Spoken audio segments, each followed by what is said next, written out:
Okay, so Tony Ferguson has left the UFC unannounced, out of nowhere, and he is moving to the GFL, which is a strange move for him, but I am not surprised actually in the slightest. But we'll get to that. We'll get to the GFL in general, having a ton of UFC veterans and former champions.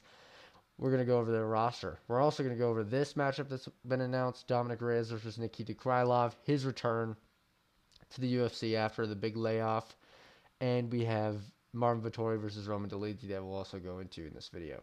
So we'll start with this. Tony Ferguson has left the UFC finally, but not to retire, to go fight in the GFL, the new up-and-coming fight league that just had their draft today, and they're going to start up soon.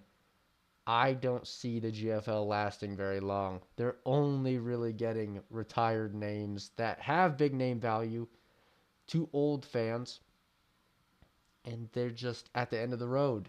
They won't have hype to their name anymore at their old age. There'll be a spark for a bit, and then they'll fade, is my prediction. But this is sad for me. Tony Ferguson, I wasn't much of a Tony Ferguson fan as much as everyone else, but I could appreciate his style and his crazy attitude. And every single time he fought, it was a spectacle. Even though he went on like a 17 fight losing streak, he was a spectacle. No matter how many times he lost, you were there to watch and you were intrigued no matter what. Even when he just got bulldozed by Michael Chiesa in his last fight, you were looking forward to his next one. Or you were looking forward to his retirement for good and a big send off in the octagon of a UFC pay per view. But that's not what we got. Instead, we got him going to the GFL randomly, no fight to precede that decision at all. He just goes straight to the GFL, which has been poaching UFC legends and former champions for their league. Not poaching. At this point, poaching, unless the UFC just willingly gave Tony up, which probably. They probably fired him. And he went to the GFL because I don't think Tony Ferguson's ever going to retire from fighting as long as he's living. We're going to see Tony fighting at 60, which is going to be awesome. And I can't wait. If he makes it that far, he can't keep getting these shots to the head.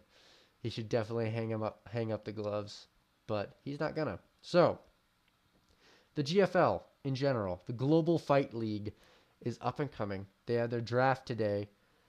I don't know really what they're doing. All I know is that the big buzz is this. They are going and poaching or signing insanely big names from back in the day from the UFC, such as, and many former champions, such as Tyron Woodley, Anthony Pettis, Benson Henderson, Fabricio Verdum, all these pride fighters that have been retired for fucking years, and they're just popping up out of nowhere. Junior Dos Santos, Luke Rockhold. Luke Rockhold's been fighting in bare knuckle and such, karate combat, but he's fighting in this now. Frank Mir, Andrei Arlovsky, who just got released from the UFC for being old as hell. Renan Barao.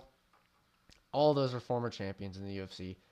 Unbelievable how many former champions and old head names that they're adding to their roster. I don't understand the move very much. I get it to introduce their league. It does gather hype, and I understand that it'll get you watching if they can keep you with their young, actual, talented people, and they can keep you. That's kind of how they're going to do it. This is the draw, and then hopefully you get addicted to their product. I actually like the move. It's not bad. But the money of this is interesting. They must have a lot of startup money. But other notable fighters, Tony Ferguson. you, you know that now. Rashad Evans, old as hell. I don't know how to say that. Antonio Carlos Jr., Dylan Dennis apparently signed, which him signing to any organization, it's gonna bring eyes, but I don't know if it's the eyes you want. He's kind of a dickhead. Marlon Marias, yeah, he's former UFC fighter joining. Wanderlei Silva, what the fuck, old as hell, pride fighter, one of the greats, but what? Gegard Mousasi, and Rafael Carvalho. And there's many more that are crazy big names fighting for the GFL. Paige Van Zant, if you give a fuck about that at all, she signed. So yeah, weird, but it should be interesting. I'm intrigued to see where they go with it. I don't think it's going to compete with the UFC at all. It might wipe PFL off the map. That'd be kind of cool if they come in and swoop PFL off their feet, because the PFL kind of sucks ass. I rented a PFL, the Ngannou one. That was the only PFL I've ever bought, and I was disappointed with the talent and the excitement on that card overall. And the main event honestly didn't live up to the hype at all. So that's a shame. But who cares? I'm never going to buy a PFL event ever. But if this can somehow compete with the UFC, that would be interesting. Because the UFC is at a point where they don't have any competition at all.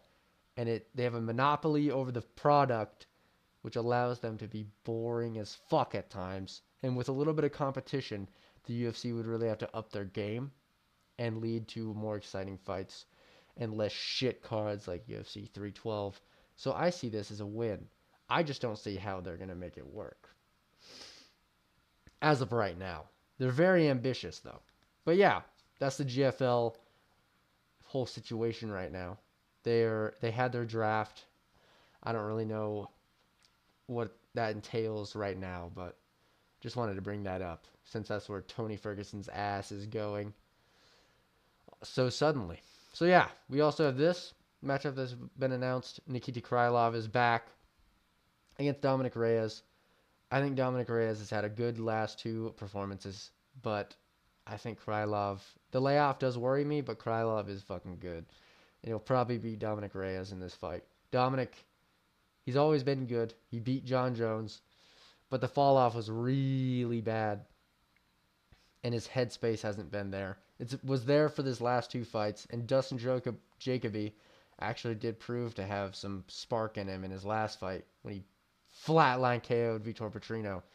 So that's a good win from Dominic Reyes recently. And then he beat up Anthony Smith, who just pretty much wanted to get beaten up, and he sucks. So it's hard to tell where Dominic Reyes is in his career and how good he's going to be. But we do know that Krylov is very good. But his big layoff was weird and is definitely something to take into account when you're predicting this fight. But I do think Krylov will win this fight. And Dominic Reyes will probably retire, I bet. Or maybe he'll take one more fight and retire. But hopefully Dominic Reyes wins, to be honest. I kind of want him to win. I kind of feel bad for Krylov, though. His whole situation doesn't seem great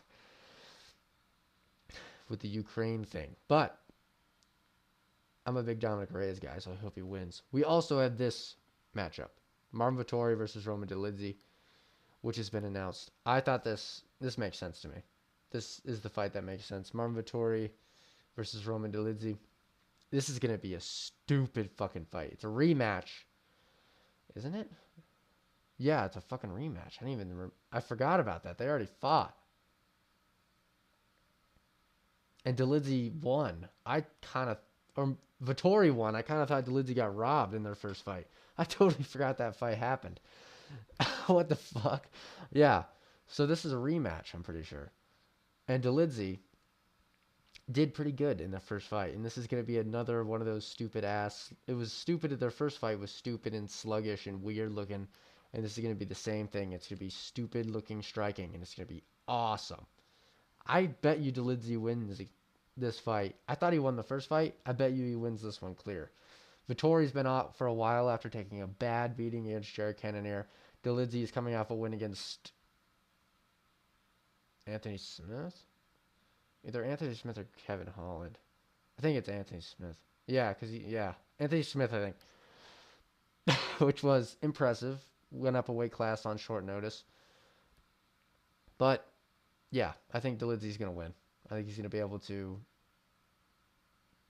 with his momentum right now, get the striking together in a very sloppy way, but I think it'll carry him to the decision win.